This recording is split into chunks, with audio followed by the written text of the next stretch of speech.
കൊച്ചി ചേന്ദമംഗലത്തെ കൂട്ടക്കൊല കേസിൽ പ്രതിയുടെ മൊഴി വിവരങ്ങൾ പുറത്ത്.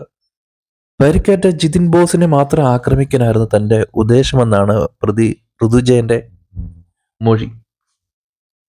തടയാൻ ശ്രമിച്ചപ്പോഴാണ് വേണുവിനെ ഉഷയെ ആക്രമിച്ചത്. വിനീഷ ഓടിയെടുത്തപ്പോൾ തലക്കടിച്ചു. ഋതുവും അയൽവാസികളും തമ്മിൽ ഒരു വർഷത്തോളമായി തർക്കം നിലനിന്നിരുന്നുവെന്ന് വിവരം പുറത്തു വന്നു. വിദേശത്തുള്ള തന്റെ സഹോദരിയെ ജിതിൻ നിരന്തരം അധിക്ഷേപിച്ചിരുന്നുവെന്നും ഇതാണ് വൈരാഗ്യത്തിന് കാരണമായതെന്നുമാണ് ഋതുവിന്റെ മൊഴി. കൊല്ലപ്പെട്ട പേരപ്പടം കാട്ടിപ്പറമ്പിൽ വേണു 69 വയസ്സ്, ഭാര്യ ഉഷ 62 വയസ്സ്, മകൾ വിനീഷ 32 വയസ്സ് എന്നിവരുടെ പോസ്റ്റ്മോർട്ടം പറവൂർ താലൂക്ക് ആശുപത്രിയിൽ ഇന്ന് നടക്കും. ശേഷം മൃതദേഹം ബന്ധുക്കൾക്ക് വിട്ടു നൽകും. വൈകിട്ടോടെ 3 പേരുടെയും സംസ്കാര ചടങ്ങുകൾ നടക്കും. ഗുരുതരമായി പരിക്കേറ്റ ജിതിൻ എറണാകുളത്തെ സ്വകാര്യ ആശുപത്രിയിൽ ചികിത്സയിലാണ്. ജിതിൻ വിനീഷ ദമ്പതികളുടെ മക്കളുടെ മുൻപിലായിരുന്നു ക്രൂരമായ ആക്രമണം. ലഹരിക്ക് അടിമയായ പ്രതി കൊലപാതക സമയത്ത് ലഹരി ഉപയോഗിച്ചിരുന്നു എന്നതടക്കം പോലീസ് പരിശോധിക്കും. പ്രതിക്കെതിരെ നേരത്തെ പരാതി നൽകിയിട്ടും പോലീസ് നടപടിയെടുത്തില്ലെന്നാണ് പ്രദേശവാസികളുടെ ആക്ഷേപം. ഏതാനും മാസങ്ങൾക്ക് മുമ്പാണ് വേണുവിന്റെ വീട്ടിലെ ഗേറ്റ് തല്ലി തകർത്ത സംഭവത്തിൽ ഋതുവിനെതിരെ പോലീസിൽ പരാതി നൽകിയത്. ഇതേ തുടർന്ന് വേണുവിന്റെ വീട്ടിൽ CCTV ക്യാമറ സ്ഥാപിക്കുകയും ചെയ്തിരുന്നു. വിനീഷയെ ഋതു നിരന്തരം ഫോണിൽ വിളിച്ച് ശല്യം ചെയ്തിരുന്നതായും പറയപ്പെടുന്നു. ഋതുവിനെ കുറിച്ചുള്ള കൂടുതൽ വിവരങ്ങൾ പുറത്ത്. പ്രതി ലഹരിക്കടിമയാണെന്ന് സംശയം ശക്തമാണ്. പ്രതി കഞ്ചാവ് കച്ചവടക്കാരനെന്നും സ്ഥിരം ശല്യക്കാരനെന്നും അയൽവാസി സുനിൽ പറഞ്ഞു. ഇയാൾ ഗുണ്ടാ പട്ടികയിലുള്ള ആളാണെന്നും മുനമ്പം DSP ജയകൃഷ്ണൻ പറഞ്ഞു.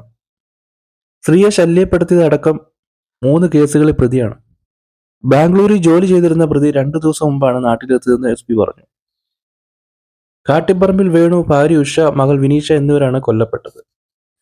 വേണുവിന്റെ മരുമകൻ ജിതിൻ ഗുരുതര പരിക്കേറ്റ് ചികിത്സയിലാണ്. വീട്ടിലുണ്ടായിരുന്ന 2 കുട്ടികളെ പ്രതി ഉപദ്രവിച്ചില്ല. മറ്റു 4 പേരെ ഇരുമ്പുവടി കൊണ്ട് അതിക്രൂരമായി ആക്രമിക്കുകയായിരുന്നു. വേണുവിന്റെ കുടുംബവും അയൽവാസിയായ ഋതുവും തമ്മിൽ മുൻപും തർക്കങ്ങളുണ്ടായിരുന്നു എന്നാണ് വിവരം. കൊലപാതകത്തിന് തൊട്ടു മുൻപ് വീട്ടിൽ വളർത്തിയിരുന്ന നായയെ ചൊല്ലി തർക്കം നടന്നിരുന്നു. വേണുവിന്റെ വീട്ടിലെ നായ തന്റെ വീട്ടിലേക്ക് വന്നിരുന്നുവെന്ന് പറഞ്ഞാണ് ഋതു ഇരുമ്പുവടിയുമായി ഇവരുടെ വീട്ടിലെത്തിയത്. ഭീഷണിപ്പെടുത്താൻ തുടങ്ങിയോടെ വിനീഷ ഫോണിൽ വീഡിയോ എടുത്തു. ഇത് ശ്രദ്ധയിൽപ്പെട്ട ഉടനെ ഫോൺ ഇയാൾ ബലപ്രയോഗത്തിലൂടെ കൈക്കലാക്കി. ഇതിനു പിന്നാലെയായിരുന്നു കൊലപാതകം. കൊലപാതകം നടന്ന ശേഷം ജിതിന്റെ സ്കൂട്ടറിൽ കയറി ഋതു രക്ഷപ്പെടാൻ ശ്രമിച്ചു. എന്നാൽ അതുവഴി വന്ന വടക്കേക്കര പോലീസ് സ്റ്റേഷനിലെ ഉദ്യോഗസ്ഥർ സ്ഥിരം കുറ്റവാളിയായ ഋതുവിനെ കാണുകയും പന്തികേട് സംശയിച്ച് നടത്തിയ ചോദ്യം ചെയ്യലിൽ കൊലപാതക വിവരം പുറത്തു വരികയുമായിരുന്നു. ഋതുവിനെ ഉടനെ തന്നെ പോലീസ് കസ്റ്റഡിയിലെടുത്തു. പട്ടിയും പൂച്ചയൊന്നും വളർത്താൻ പറ്റാത്ത സാഹചര്യമാണല്ലോ കേരളത്തിൽ. ഈ കഞ്ചാവ് കച്ചവടക്കാരെയൊക്കെ അല്ലെങ്കിൽ മയക്കുമരുന്നൊക്കെ ഇങ്ങനെ സുലഭമായി കിട്ടാനുള്ള സാഹചര്യം സർക്കാരും പാർട്ടിക്കാരൊക്കെ ഇങ്ങനെ ഉണ്ടാക്കി വെച്ചാൽ ഇതെല്ലാം ഇതിനപ്പുറം നടക്കും.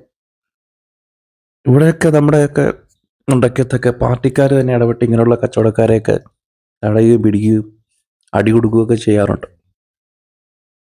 ഇവിടെ മറ്റു സ്ഥലങ്ങൾ എങ്ങനെയാണെന്ന് അറിഞ്ഞുകൂടാ.